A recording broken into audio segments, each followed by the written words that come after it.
สวัสดีครับท่านผู้ชมประจำช่วงเย็นย่ำค่ำมืดของวันเสาร์ที่ 23 มีนาคมนะครับเราต้องมาติดตามแล้วก็อัปเดตสภาพอากาศกันนะครับ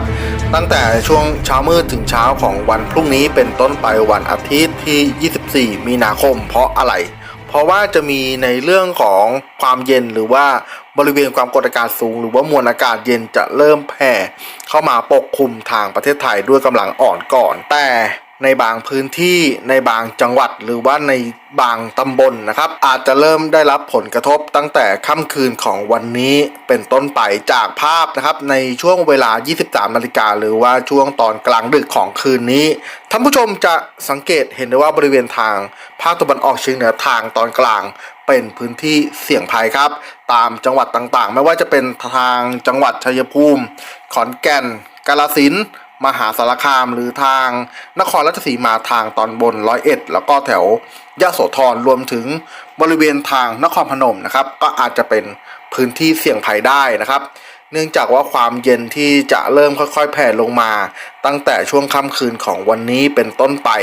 ในขณะที่ช่วงตอนกลางวันถึงช่วงบ่ายมีความกดอากาศต่ำหรือว่าปริมาณของความร้อนสะสมบริเวณทางประเทศไทยตอนบนกระแสของลมใต้ลมตะวันออกเฉียงใต้ยังคงหอบเอาความชื้นจากบริเวณทางอ่าวไทยและทะเลจีนใต้เข้ามาปกคลุมลักษณะเช่นนี้จึงทำให้หลายพื้นที่จะได้รับอานิสงส์ทางจุดนี้ไปก็คือจะมีฝนฟ้าคะนองเกิดขึ้นก่อนนะครับเรียกได้ว่ามีเฮก่อนเพื่อนเลยก็คือบริเวณทางภาคอีสานทางตอนกลางบริเวณทางภาคตะวันออกแล้วก็บริเวณทางภาคใต้รวมถึงบริเวณทางภาคกลางทางตอนล่างเช่นกรุงเทพแล้วก็ปริมณฑลก็อาจจะเป็นไปได้นะครับจากนั้นเพื่อไม่ให้เป็นการเสียเวลาครับแอดมินจะเล่นโมเดลอย่างไวเลยในช่วงเวลาประมาณ 5 นาฬิกาหรือว่าตี 5ช่วงเช้ามืดถึงเช้าของวันอาทิตย์ที่ 24 มีนาคมท่านผู้ชมจะสังเกตเห็นได้ว่าในเรื่องของฝนฟ้าอากาศปริมาณของความชื้นหรือตามที่แบบจำลองแสดงให้ท่านผู้ชมดูก็คือสเกลที่เป็นสีฟ้าหมายถึงปริมาณของกลุ่มเมฆฝนเนี่ยเริ่มนะครับล้อมรอบนะครับแล้วก็เตรียมที่จะเจาะเข้าไทยแล้วนะครับไม่ว่าจะเป็นบริเวณทางอ่าวไทยทางตอนบนนะครับก็เริ่มที่จะเจาะเข้ามาพร้อมกับกระแสของลมใต้แล้วก็ลมตะวันออกเฉียงใต้ที่จะเอาความชื้นจากทางอ่าวไทยเข้ามาปกคลุมทางด้านภาคใต้ตอนบนภาคกลางตอนล่างแล้วก็บริเวณทางภาคตะวันออกในขณะที่บริเวณทางภาคอีสานครับก็เริ่มถูกประชิดแล้วนะครับปริมาณของกลุ่มความชื้นจะอยู่ทางบริเวณทางแถวลาวตอนบนแล้วก็ลาวทางตอนล่างรวมถึงทางบริเวณประเทศกัมพูชาแถวพะตะบองในบางพื้นที่แล้วนะครับในขณะที่กระแสของลมฝ่ายตะวันตกซึ่งเป็นลมระดับบนพัดผ่านจากประเทศเมียนมาแล้วเข้ามาปกคลุมบริเวณทางภาคเหนือด้วยกำลังที่ค่อนข้างแรงอยู่บริเวณทางภาคตะวันออกเฉียงเหนือและบริเวณทางภาคกลางตอนบนด้วยกำลังแรงในขณะที่พัดผ่านบริเวณทางภาคกลางตอนล่างภาคอีสานทางตอนล่างภาคตะวันออกและบริเวณทางภาคใต้ด้วยกำลังอ่อนถึงปานกลางในขณะที่ทางบริเวณประเทศฟิลิปปินส์แอนตี้ไซโคลนที่ปกคลุมบริเวณทางประเทศฟิลิปปินส์ก็มีแนวโน้มที่จะทวีกำลังแรงขึ้นก็จะส่งผลกระทบทำให้กระแสของลมมรสุมตะวันออกและมรสุมตะวันออกเฉียงใต้นะครับก็จะเริ่มมีกำลังแรงขึ้นเพื่อให้ท่านผู้ชมเห็นภาพอย่างเป็นรูปธรรมนะครับเรามาดูในเรื่องของกระแสลมบนชั้นบรรยากาศระดับฐานเมฆนะครับสูงจากน้ำทะเลขึ้นมาประมาณ 1,500 เมตรนะครับเป็นกระแสของลมชั้นฐานเมฆนั่นเองท่านผู้ชมจะสังเกตเห็นว่าผลกระทบนี้นะครับจะไม่ได้ส่งผลกระทบทันทีในช่วงของวันอาทิตย์ที่ 24 ถึงวันจันทร์ที่ 25 มีนาคมแต่จะเริ่มส่งผลกระทบตั้งแต่ช่วงวันอังคารที่ 26 มีนาคมเป็นต้นไปใช่ครับก็คือมวลอากาศเย็นกำลังปานกลางก็จะมาพร้อมกันพอดีจึงทำให้มีพายุฤดูร้อนเกิดขึ้นนั่นเองครับในช่วงเวลาตอนตี 5หรือว่าช่วงเช้ามืดถึงเช้าของวันอาทิตย์ที่ 24 มีนาคมในเรื่องของบริเวณความกดอากาศสูงหรือว่ามวลอากาศเย็นเรายังไม่เห็นการแทรกซึมนะครับหรือว่าการไหลเข้ามาปกคลุมของความเย็นนะครับแต่พอเราเล่นโมเดลต่อไปนะครับตั้งแต่ช่วงเวลา 8 นาฬิกาถึงช่วงเวลา 10 นาฬิกาของวันอาทิตย์ที่ 24 มีนาคมท่านผู้ชมจะสังเกตเห็นได้ว่าบริเวณความกดอากาศสูงหรือว่ามวลอากาศเย็นจะแผ่เข้ามาปกคลุมในประเทศไทยตอนบนด้วยกำลังอ่อน หรือว่าสเกลที่เป็นสีน้ำตาลแล้วนะครับสีน้ำตาลอ่อนๆแล้วก็ปนด้วยสีขาวที่ปกคลุมในประเทศไทยช่วงวันแล้วก็เวลาดังกล่าวปริมาณของความเย็นนั่นเองครับก็มีกำลังค่อนข้างอ่อนก่อนในช่วงของวันอาทิตย์ที่ 24 ถึงช่วงวันจันทร์ที่25 มีนาคมจากนั้นเมื่อเราเล่นโมเดลต่อไปในช่วงเวลาประมาณตั้งแต่ 12 นาฬิกาเป็นต้นไปสเกลที่เป็นสีน้ำตาลจะเริ่มจางหายจะถูกสเกลที่เป็นสีเขียวๆออกฟ้าๆเนี่ยเข้ามาปกคลุมแทนที่นี่คือปริมาณของความร้อนชื้นแล้วก็มีความกดอากาศต่ำเริ่มเข้ามาปกคลุมจึงทำให้สภาพอากาศในประเทศไทยนะครับจะเริ่มมีความร้อนแล้วก็จะมีอากาศร้อนถึงร้อนจัดในช่วงตอนกลางวันถึงช่วงบ่ายทำให้มีฟ้าหลัวเกิดขึ้นในบางพื้นที่ในขณะที่กระแสของลมใต้แล้วก็ลมตะวันออกเฉียงใต้ยังคงพัดปกคลุมหอบเอานำปริมาณความชื้นจากทางอ่าวไทยและทะเลจีนใต้เข้ามาเติมในบริเวณทางประเทศไทยตอนบนและทางภาคใต้นะครับลักษณะเช่นนี้นะครับมาดูในเรื่องของฝนฟ้าคะนองเนี่ยท่านผู้ชมจะสังเกตเห็นว่าปริมาณของฝนฟ้าคะนองในช่วงเวลาประมาณตั้งแต่ 14-15 นาฬิกาเป็นต้นไปนะครับ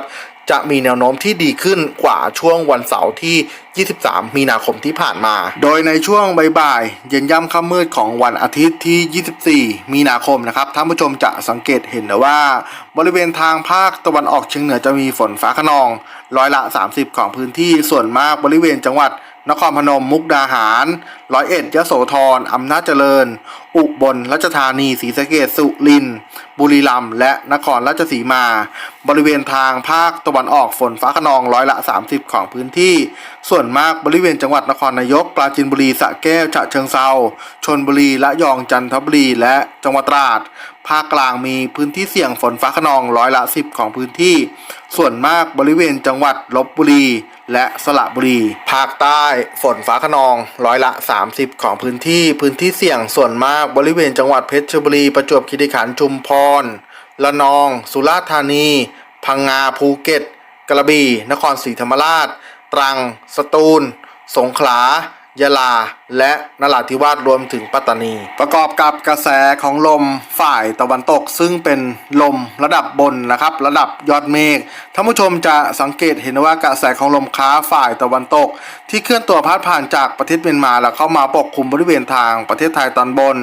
เมื่อเราทำการเล่นโมเดลต่อไปในช่วงเวลา 5 นาฬิกาหรือว่าช่วงเช้ามืดของวันจันทร์ที่ 25 มีนาคมท่านผู้ชมจะสังเกตเห็นว่ากระแสของลมบนฝ่ายตะวันตกมีแนวโน้มอ่อนกำลังลงครับจะเคลื่อนตัวขึ้นไปพาดผ่านบริเวณทางภาคเหนือต่อไปบริเวณทางภาคตะวันออกเฉียงเหนือตอนบนถึงตอนกลางซึ่งพอเรามาเช็คในเรื่องของความเย็นแล้วเล่นโมเดลต่อไปในช่วงเวลา 10 นาฬิกาหรือว่าช่วงสายของวันจันทร์ที่ 25 มีนาคมท่านผู้ชมจะสังเกตเห็นว่าสเกลที่เป็นสีน้ำตาลในช่วงเช้ามืดถึงเช้าของวันจันทร์ที่ 25 ก็เข้ามาปกคลุมทางประเทศไทยตอนบนด้วยกำลังอ่อนอีกครั้งบริเวณความกดอากาศสูงหรือว่ามวลอากาศเย็นกำลังอ่อนปกคลุมบริเวณทางประเทศไทยนะครับในขณะที่พอเราเล่นโมเดลต่อไปในช่วงเวลา 12 นาฬิกาสเกลที่เป็นสีน้ำตาลหรือปริมาณของความเย็นก็จะหายไปลักษณะสภาพอากาศในช่วงตั้งแต่วันจันทร์ที่ 25 มีนาคมจะไม่ค่อยแตกต่างกับช่วงเมื่อวานที่ผ่านมาก็คือในช่วงของวันอาทิตย์ที่ 24 ฉะนั้นหมายความว่าสภาพอากาศในช่วงวันที่ 24 และ 25 มีนาคมจะคล้ายๆกันจากนั้นกลับมาดูในเรื่องของฝนฟ้าอากาศแล้วทำการเล่นโมเดลต่อไปในช่วงเวลา 16 นาฬิกาหรือว่าช่วงบ่ายเย็นย่ำค่ำมืดของวันจันทร์ที่ 25 มีนาคมท่านผู้ชมจะสังเกตเห็นว่าพื้นที่เสี่ยงบริเวณทางภาคตะวันออกเฉียงเหนือจะเน้นทางตอนล่างร้อยละ 20 ของพื้นที่ส่วนมากบริเวณจังหวัดนครราชสีมาบุรีรัมย์สุรินทร์ศรีสะเกษอำนาจเจริญและอุบลราชธานีบริเวณภาคกลางจะมีฝนฟ้าคะนองร้อยละ 30 ของพื้นที่ส่วนมากบริเวณจังหวัดนครสวรรค์ลพบุรีสระบุรีกรุงเทพมหานครปริมณฑลนนทบุรีปทุมธานีนครปฐมสมุทรปราการสมุทรสาครสมุทรสงครามพระนครศรีอยุธยาบริเวณทางภาคตะวันออกฝนฟ้าคะนองร้อยละ 40 ของพื้นที่ส่วนมากบริเวณจังหวัดนครนายกปราจีนบุรีสระแก้วฉะเชิงเทราชลบุรีระยองจันทบุรีและจังหวัดตราด ภาคใต้ฝนฟ้าคะนองร้อยละ30ของพื้นที่ส่วนมากบริเวณจังหวัดเพชรบุรีประจวบคีรีขันธ์ชุมพรระนองพังงาภูเก็ตสุราษฎร์ธานีกระบี่ตรังสตูลประกอบกับกระแสของลมฝ่ายตะวันตกซึ่งเป็นลมระดับบนระดับยอดเมฆท่านผู้ชมจะสังเกตเห็นนะว่าในช่วงตั้งแต่เย็นย่ำค่ำมืดของวันจันทร์ที่25มีนาคมสเกลที่เป็นสีเหลืองหรือว่าสีชมพูได้หายไปแล้วนะครับบริเวณทางประเทศไทยนี่คือสัญญาณนะครับว่ากระแสของลมบนนั้นเริ่มอ่อนกำลังลงครับไปเคลื่อนตัวปกคลุมได้แค่บริเวณทางภาคเหนือตอนบนและบริเวณทางภาคอีสานทางตอนบนในบางช่วงวันแล้วก็เวลาเท่านั้นแล้วนะครับส่วนแอนตี้ไซโคลนเส้นทางของเจ้าแอนตี้ไซโคลนนะครับก็ไม่ได้มีผลกระทบที่จะเคลื่อนตัวเข้ามาประชิดไทยแต่อย่างใดนะครับแต่จะเคลื่อนตัวต่อไปลงสู่มหาสมุทรแปซิฟิกต่อไปนะครับในขณะที่ก็จะเริ่มส่งผลกระทบกับกระแสของลมระดับฐานเมฆครับท่านผู้ชมนะครับมาดูกระแสของลมชั้นฐานเมฆท่านผู้ชมจะสังเกตเห็นว่ามรสุมตะวันออกและมรสุมตะวันออกเฉียงใต้มีแนวโน้มที่จะมีกำลังแรงเพิ่มขึ้นก็คือจะมีกำลังเล็กน้อยจนถึงมีกำลังปานกลางกลับมาดูในเรื่องของความเย็นแอดมินขออนุญาตครับทำการเล่นโมเดลต่อไปนะครับในช่วงเวลาประมาณตั้งแต่5นาฬิกานะครับสเกลที่เป็นสีน้ำตาลเนี่ยจะเริ่มเคลื่อนตัวเข้ามาปกคลุมบริเวณทางภาคตะวันออกเฉียงเหนือตอนบนนะครับนี่คือสัญญาณของบริเวณความกดอากาศสูงหรือว่ามวลอากาศเย็นระลอกใหม่ที่จะแผ่เสริมลงมาจากประเทศจีนนะครับเลื่อนไปดูต่อครับในช่วงเวลา10นาฬิกาท่านผู้ชมจะสังเกตเห็นว่าสเกลที่เป็นสีน้ำตาลในวันนี้ที่ปกคลุมบริเวณทางประเทศไทยโดยเฉพาะบริเวณทางประเทศไทยตอนบนจะเป็นสีน้ำตาลค่อนข้างเข้มในขณะที่สภาพอากาศในประเทศไทยมีความกดอากาศต่ำหรือปริมาณของความร้อนสะสมกลับมาดูในเรื่องของฝนฟ้าคะนองนะครับท่านผู้ชมจะสังเกตเห็นได้ว่านะครับสเกลที่เป็นสีฟ้าหรือปริมาณของกลุ่มฝนจะเริ่มก่อตัวแล้วก็เกิดขึ้นได้ตั้งแต่ช่วงสายของวันอังคารที่26มีนาคมนะครับใช่ครับนี่คือพายุฤดูร้อนที่จะเกิดขึ้นหรือก็คือเกิดขึ้นจากแนวปะทะอากาศมวลอากาศเย็นที่แผ่เข้ามาปกคลุมในประเทศไทยประกอบกับมีความร้อนชื้นที่ผ่านมากับกระแสของลมใต้และก็ลมตะวันออกเฉียงใต้พัดนำความชื้นจากอ่าวไทยและทะเลจีนใต้เข้ามาปกคลุมโดยเฉพาะตั้งแต่ช่วงบ่ายถึงเย็นแล้วก็ค่ำของวันอังคารที่26มีนาคมนะครับสภาพอากาศในประเทศไทยโดยเฉพาะบริเวณทางประเทศไทยตอนบนเนี่ยจะมีฝนฟ้าคะนองเกิดขึ้นลักษณะกระจายตัวได้โดยเฉพาะบริเวณทางภาคเหนือตอนล่างบริเวณทางภาคตะวันออกเฉียงเหนือภาคกลางภาคตะวันออกและบริเวณทางภาคใต้ตอนบนครับและทั้งหมดนี้ก็คือสภาพอากาศที่ท่านผู้ชมจะต้องพบเจอตั้งแต่ช่วงเย็นย่ำค่ำมืดของวันเสาร์ที่23มีนาคมเป็นต้นไปและที่เราอัปเดตกันจนถึงช่วงวันอังคารที่26มีนาคมจะมีพายุฤดูร้อนเข้าไทยนั่นเองครับยังคงต้องติดตามสภาพอากาศว่าจะมีการเปลี่ยนแปลงหรือไม่แบบจำลองจะมีการอัปเดตหรือไม่อย่างไรแอดมินจะนำข้อมูลนี้มาแจ้งเตือนแล้วก็อัปเดตให้กับท่านผู้ชมได้รับชมและรับฟังกันในทุกๆวันอย่างแน่นอนนะครับแอดมินขอเพียงแค่คนละ1กำลังใจเท่านั้นหากว่าดูหรือว่าฟังคลิปนี้แล้วเห็นว่ามีประโยชน์อย่าลืมฝากกดติดตามกดไลค์กดแชร์กดสั่นกระดิ่งแล้วกดเลือกทั้งหมดสำหรับการรายงานสภาพอากาศในคลิปนี้กับแอดมินลุดสิทธิคนจนคนนี้คนเดิมก็มีเพียงเท่านี้ไว้เจอกันใหม่ในคลิปหน้าครับสำหรับคลิปนี้กับสวัสดีครับ